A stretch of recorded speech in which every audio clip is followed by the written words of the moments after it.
Hospitality was a means to give, but also to belong and to connect. At Thanksgiving, even though we were a family of 4, our house was filled with students who had immigrated from Korea who had no concept of Thanksgiving. If they couldn't afford to go back home for Christmas, they would be with us. I remember always wondering who's going to be at our house now.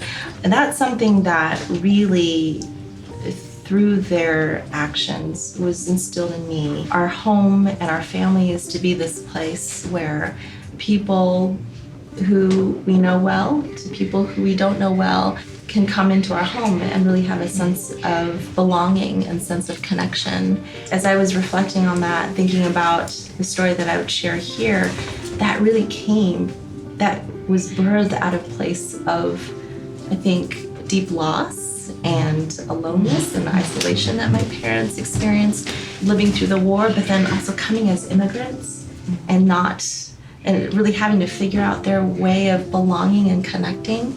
So I think bringing students into our home, having a very open home, was their way of not just giving, but also creating connection and belonging and a sense of a larger community and family for us.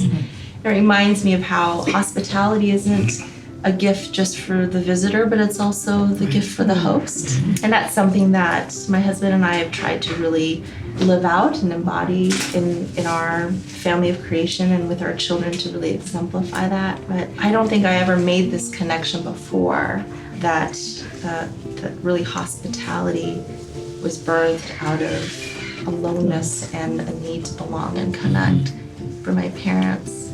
But I think it's sort of the beauty that has emerged from the ashes in their own stories.